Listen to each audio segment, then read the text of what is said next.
Occupational English Test, Practice Listening Test. This test has 3 parts. In each part, you'll hear a number of different extracts.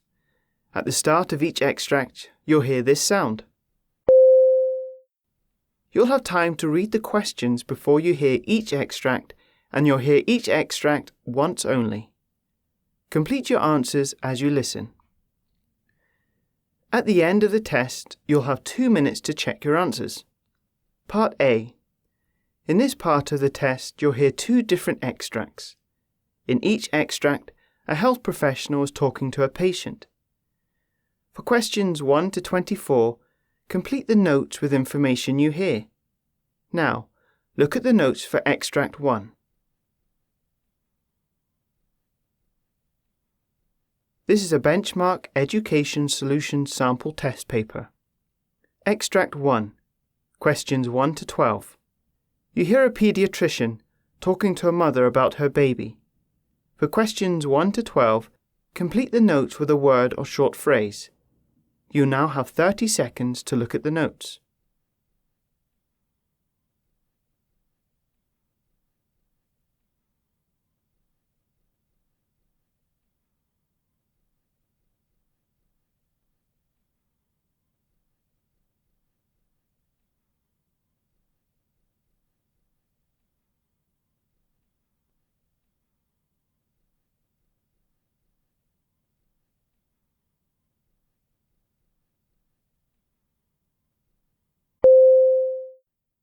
Hello, it's nice to see you, Mrs. Johnson. And who do we have here?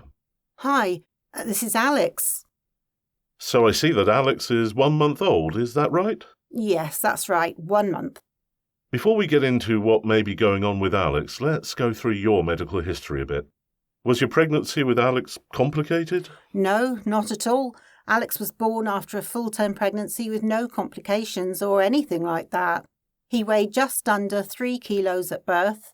2.94 to be exact. A very good birth weight. And what about your family and family history of chronic disease? Yes, let me think.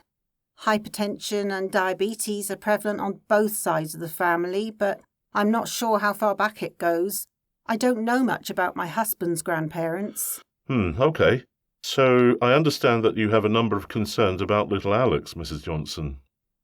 Yes, I do. Do you see how yellow Alex's eyes are? They have gotten worse over the last couple of days. I mean, I know jaundice is pretty common in newborns, but it doesn't usually go on for this long, does it? And it isn't supposed to get worse, is it? Also, even for a newborn, Alex has quite an irregular sleep schedule.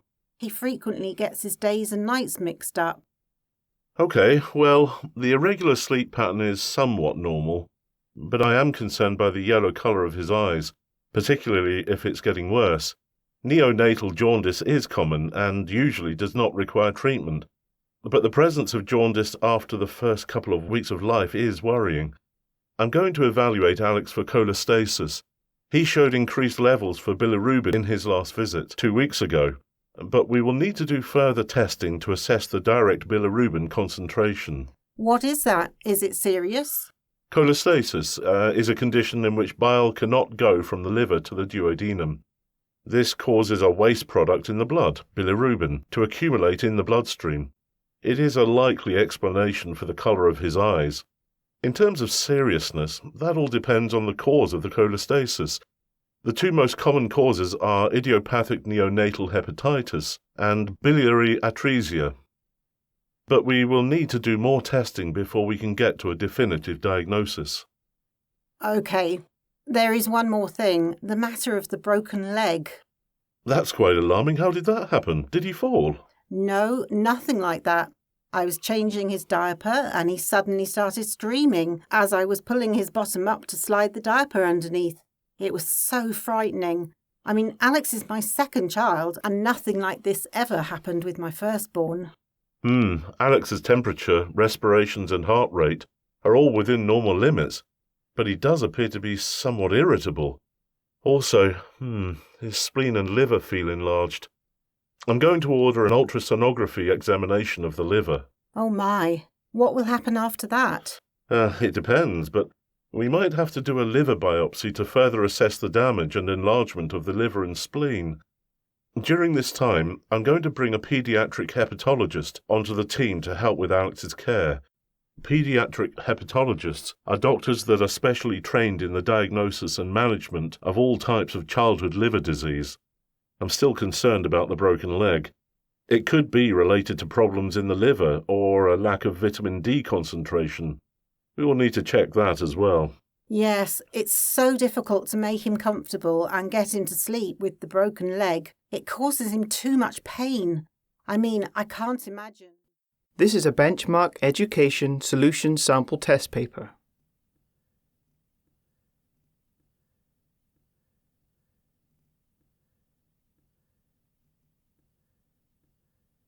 Extract 2, questions 13 to 24.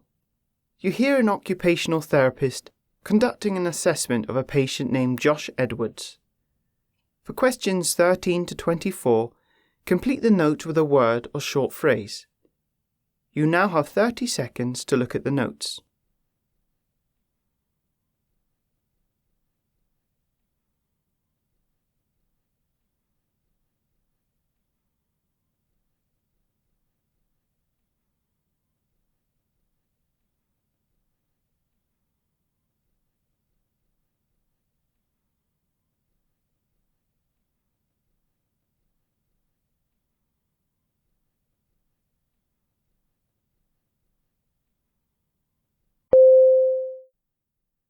Hello, it is Mr. Edwards, correct?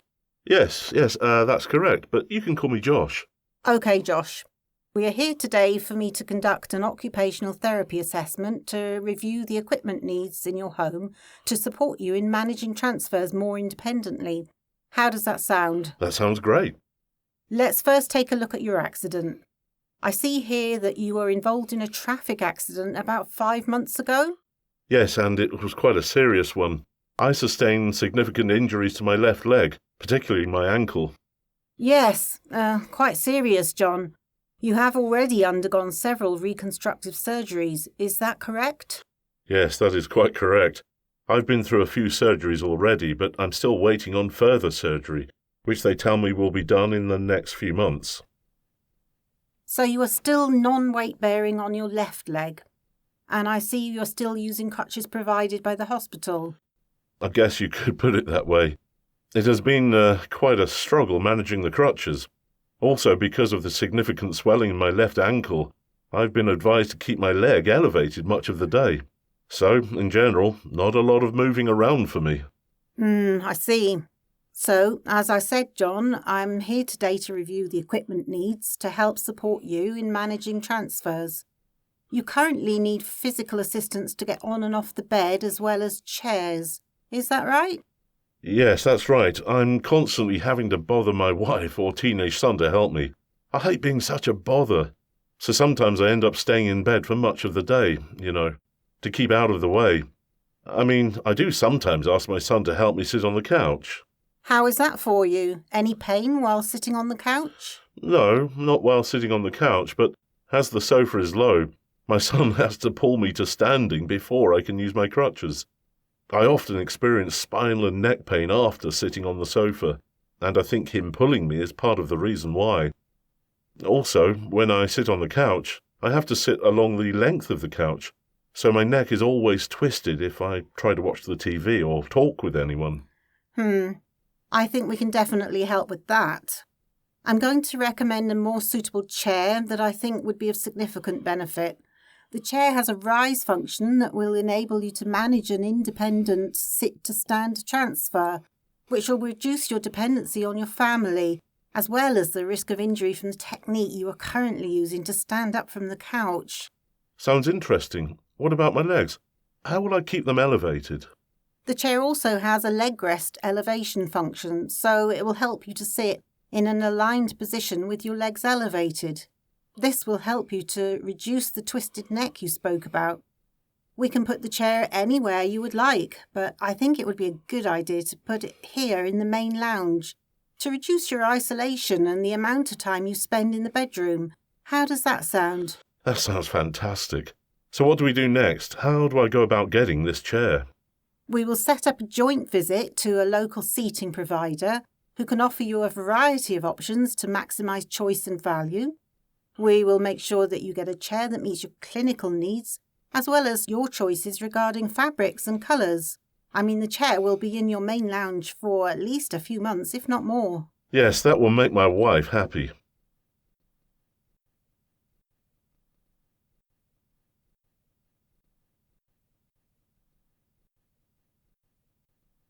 That is the end of Part A. Now look at Part B.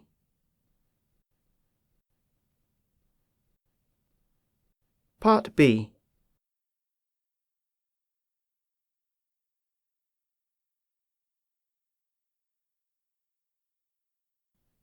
For questions 25 to 30, choose the answer A, B or C, which fits best according to what you hear. You'll have time to read each question before you listen. Complete your answers as you listen. Now look at question 25. You hear a morning briefing on a ward. Now read the question.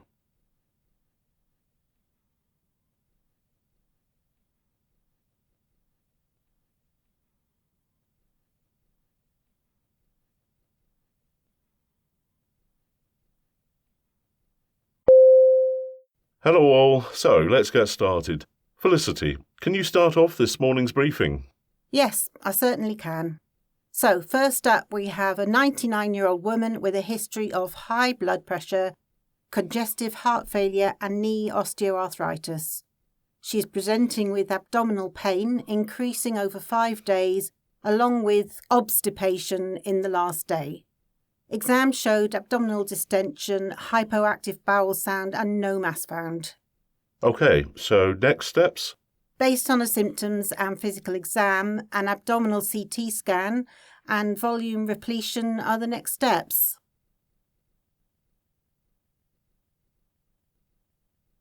Question 26. You hear a trainee nurse asking a mentor for advice. Now read the question.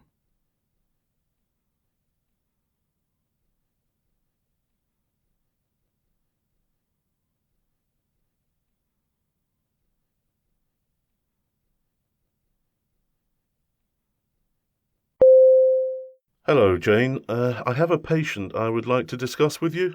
Sure, tell me what you have. I have a 32-month-old boy who was brought to the outpatient paediatric clinic because of weakness and failure to thrive. He is 3 kilograms below the expected weight for his age, and physical examination revealed a febrile, fussy child who does not like to be touched. According to his mother, he doesn't have diarrhea, but his appetite is poor. I know where the evidence is pointing me, but...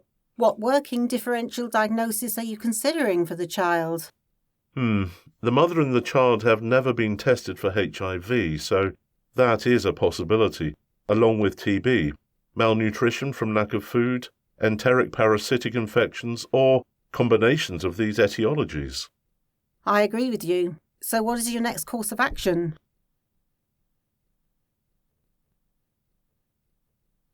Question 27. You hear a nurse talking to another nurse about the discharge of a patient. Now read the question.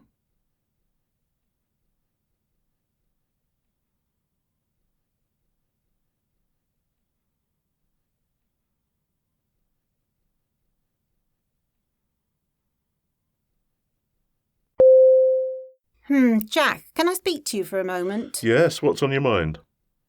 I noticed you seem to be a bit hostile towards the HIV-infected mother who is about to be discharged with her baby boy.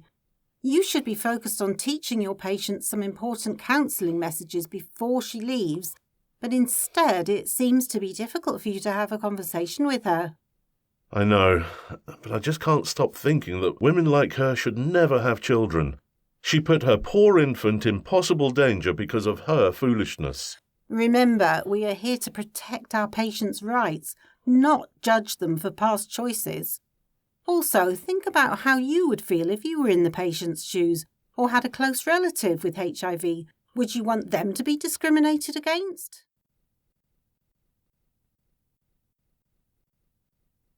Question 28. you hear a nurse talking about a new education program for parents. Now read the question.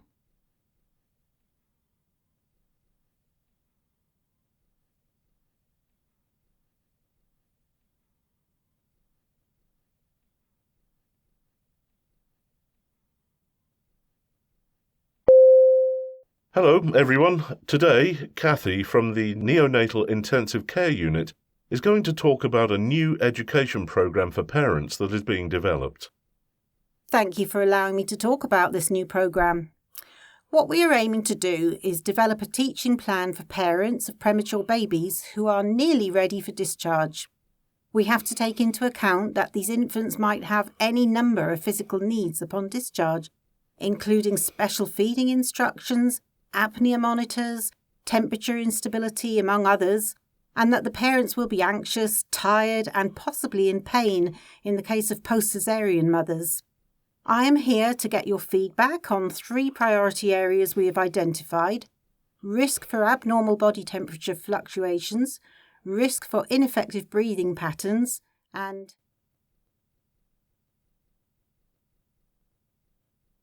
Question 29. You hear a doctor in the A&E discussing a case with a nurse. Now read the question.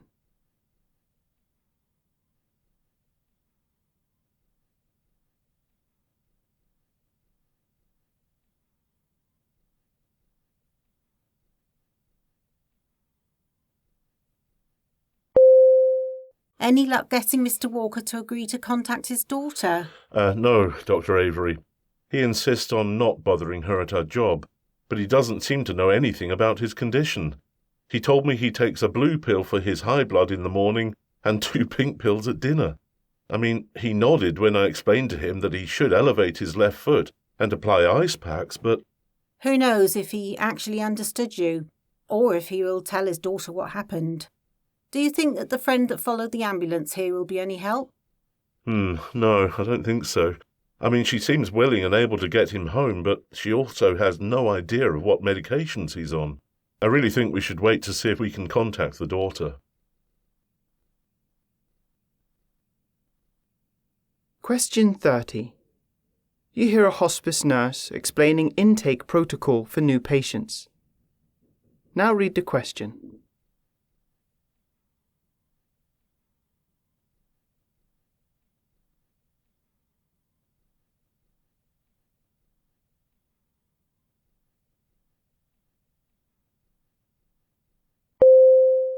Over the next 48 hours, I will have a series of meetings with you to explain the options and assist in decision-making choices for your loved ones. Other team members include the hospital palliative care team, the nursing staff, the physician, the chaplain, and the social worker, all of whom will also take part in these meetings. The first meeting will cover prognosis, code status, and treatment options. And the second meeting will cover nutrition, hydration, and treatment of any concurrent illnesses. Then we will have a meeting discussing palliative care and hospice, as well as the scope of available resources. The fourth and final meeting will introduce the concept of de-escalating care, initiation of comfort measures, and the involvement of family and friends. You will have the opportunity to ask questions at each session. We will also...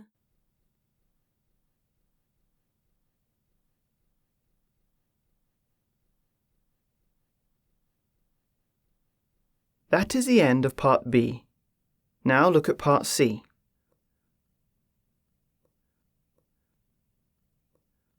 Part C. In this part of the test, you'll hear 2 different extracts. In each extract, you'll hear health professionals talking about aspects of their work. For questions 31 to 42, choose the answer A, B, or C, which fits best according to what you hear. Complete your answers as you listen. Now look at Extract 1. Extract 1.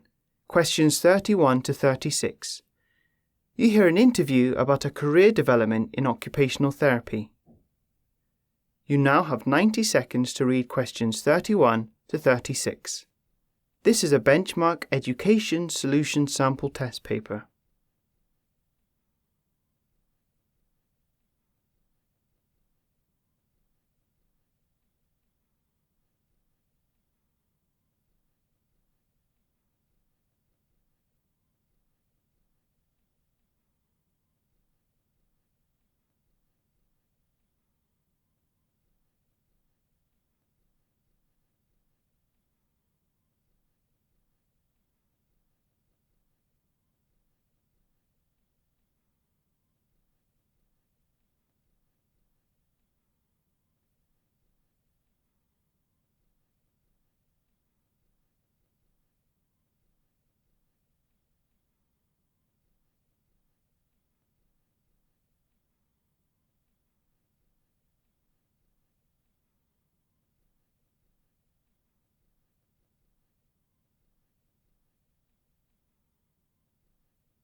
Hello, Mrs. Craig. Mrs. Craig is an honorary fellow at Bridgemont University and is a regular contributor to the official journal of the College of Occupational Therapists. We are pleased to have you here today to talk about career development in occupational therapy. So, please start off by giving us a little bit of history about the topic. Yes, thank you, James, for the introduction. I am very happy to be here to talk about a topic that is near and dear to my heart. Until about a decade ago, occupational therapists in the United Kingdom were fortunate in that demand for therapists exceeded supply. There was little need to think of career development since posts and promotion aspects were plentiful. I understand that you're implying that the situation has changed over the years. Is that correct? Yes, and that's quite correct. Today, occupational therapists face the same challenges in finding a first post and developing their careers as others do. Fortunately, many of the attributes that make for effective practitioners in the field of occupational therapy are also valuable in professional development. In particular, flexibility, creativity, problem solving, and lateral thinking. What have occupational therapists done with these areas of strength? Occupational therapists have combined these strengths with entrepreneurship to move the profession beyond familiar areas, such as the National Health Service and social services. We're starting to see therapists work in a much wider variety of posts. Quite interesting. What role has the College of Occupational Therapists taken to encourage this development? The College of Occupational Therapists has lobbied quite a bit for a change in how occupational therapists are educated. As a result, universities have started to prepare graduates for the future through providing role-emerging placements as well as including courses on entrepreneurship in the standard curriculum. There is evidence that this change in the curriculum has encouraged new and developing areas of practice in the field, such as low vision and driving. This is a wonderful development because just as our profession has become more diverse in the UK, employment patterns and career paths have become less predictable, which means therapists need to be prepared to be more proactive and flexible in developing their own career paths. What exactly do you mean by flexibility? I mean that graduates seeking a first post need to be willing to start where opportunities occur and to work to create a path towards their ultimate goal instead of holding out for that perfect opportunity. A short-term post in occupational therapy or a related area can provide both experience and an employment reference. This can be combined with postgraduate study to widen knowledge in a preferred area and enhance employability. In addition, working in the voluntary or private sector provides a different perspective that can be applied to work in the public sector. In the end, each therapist has to make choices that will move him or her in the direction of the next career goal, and also be open to discover new areas in the field not previously considered. What kind of career path do occupational therapists with a bit of experience tend to pursue? Once experience is gained, most therapists pursue a clinical career, but other avenues also exist, for example in management, education, private practice and research. There are now more opportunities to combine roles in lecturer, practitioner or clinical researcher posts and to pursue private practice on a part-time basis. It is becoming more and more common for therapists to work for different employers and to move between the public, private and voluntary sectors. So what role does continuing professional development play in the career of a therapist? Well, continuing professional development is at the heart of an occupational therapy career. It is the link between a current post and future aspirations, and it can help to maintain a focus on the profession while in a non-occupational therapy post. Professional development, along with active participation in the professional association and keeping up to date by reading research journals, can be a lifeline in an uncertain future. So, I see we have a number of people with questions. We will now give the audience the chance to.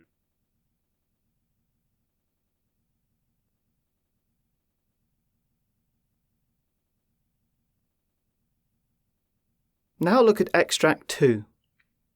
Extract 2, questions 37 to 42. You hear a radiologist talk about the latest trends in her field. This is a Benchmark Education Solutions sample test paper. You now have 90 seconds to read questions 37 to 42.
Thank you for the warm welcome. My name is Dr. Kelly Preston, and I'm here today to talk about the latest trends in the field of radiology. As we all know, for the past few years, information technology and digital solutions have exploded in the field of radiology. It's such a hot topic that the Radiological Society of North America recently announced that the focus of their next annual conference will be exclusively imaging information technology solutions and will not include other devices as in previous years. This pivot to technology in radiology is mostly driven by the current landscape. There is a massive demand for always-on and mobile-friendly solutions in all areas of our lives, even in the medical field. This may seem like a drawback of technology, but the medical field will need to figure out ways to take advantage of this reality. Another driver is the fast pace of innovation and advancement of available technologies. In just a few years, machine learning and artificial intelligence have made it possible to automate nearly anything in our lives, from driving to radiological procedures. The first trend that I'm going to expand on is, in fact, artificial intelligence. 2 years ago, AI started to show up in demonstrations, wowing all of us. But it was last year when AI's real-world impact became evident, when machine learning solutions for detecting biomarkers in stroke patients became a reality. Experts are also predicting that AI will lead to improvements in image acquisition by hastening MRI imaging time, enhancing CT resolution, and enabling dose reduction with PET/CT. Another particularly exciting development that AI technology could bring is a move toward a greater ability to identify changes over time in imaging studies.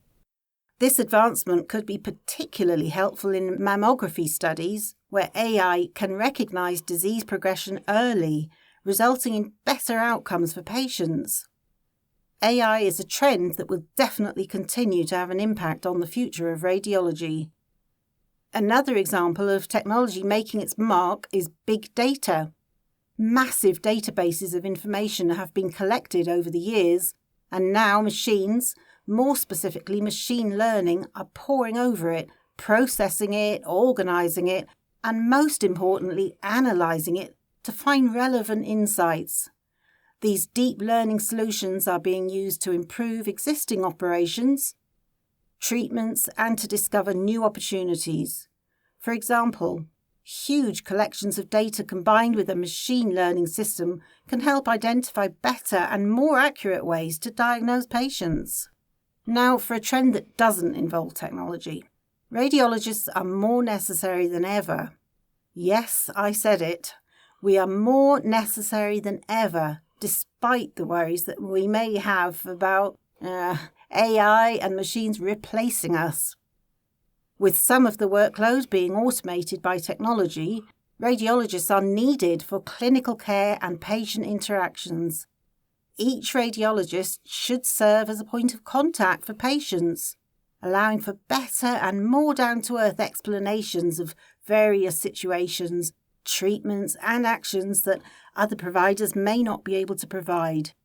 In fact, radiologists will become an integral part of a care team as patients continue to push for more personalised time with their providers, which may require radiologists to reimagine imaging workflows that aren't compatible with offering more face time to patients. It will take time to make these changes, but they will be beneficial for our patients and the future of the field of radiology.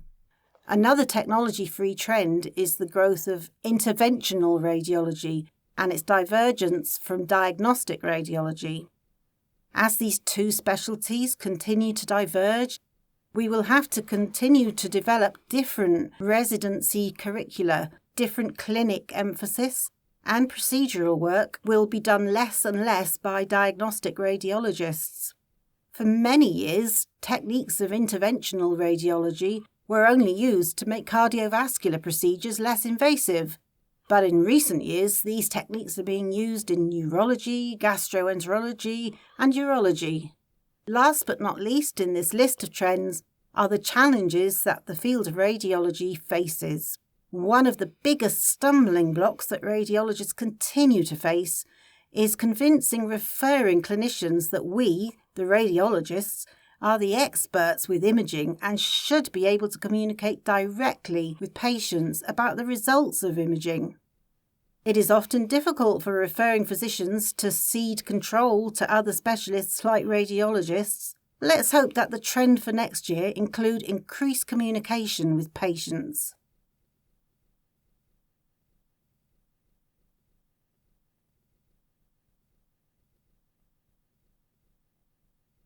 That is the end of Part C. You now have 2 minutes to check your answers.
That is the end of the listening test.